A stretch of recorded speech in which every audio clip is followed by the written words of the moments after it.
এই সময়টাতে বাজারে প্রচুর পরিমাণে পেঁয়াজ পাতা পাওয়া যায়। তবে প্রবলেম একটাই, পেঁয়াজ পাতা বাসায় নিয়ে আসলে 2 থেকে 3 দিন পরে দেখা যায় একদম পচে নষ্ট হয়ে গেছে, যেটা খাবারের উপযুক্ত থাকে না। তো আজকে একদম প্রয়োজনীয় টিপস শেয়ার করব আপনাদের সাথে, যেভাবে পেঁয়াজ পাতা সংরক্ষণ করলে 8 থেকে 10 দিন একদম ফ্রেশ থাকবে। আর সেজন্য প্রথমে এখানে পেঁয়াজ পাতা থেকে পেঁয়াজগুলো আলাদা করে নিচ্ছি এবং নষ্ট হয়ে যাওয়া পাতাগুলো ফেলে দেব। ফ্রেশ পাতাগুলো খুব সুন্দর করে এক জায়গায় করে নিচ্ছি।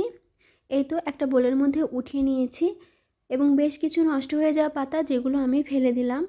এবার রেগুলার শেপে এগুলো আমি কেটে নেব। ঠিক যেইভাবে তরকারিতে ব্যবহার করবেন সেই শেপেই কেটে এগুলো সংরক্ষণ করতে হবে। যাই হোক, সবগুলো কাটা হয়ে গেছে। এ পর্যায়ে এগুলো আমি ধুয়ে নিব। একটু আলতো হাতেই পেঁয়াজ পাতাগুলো ধুয়ে নিতে হবে, তা না হলে সবগুলো ভেঙে যাবে।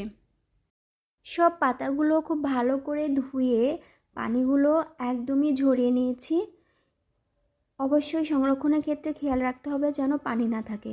এই তো যখন সব পানি খুব ভালো করে ঝরিয়ে নেওয়া হয়ে গেছে, তখন প্লাস্টিকের একটা বক্সের মধ্যে উঠিয়ে নিচ্ছি। এই বক্সের মুখটা খুব ভালো করে লাগিয়ে নর্মাল ফ্রিজে এটা রেখে দেব।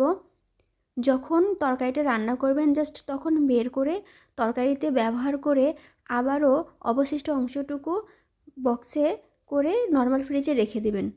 এইভাবে ব্যবহার করলে দেখা যাবে 8 থেকে 10 দিন পেঁয়াজের পাতাগুলো একদম ফ্রেশ থাকবে, একটুও নষ্ট হয়ে যাবে না।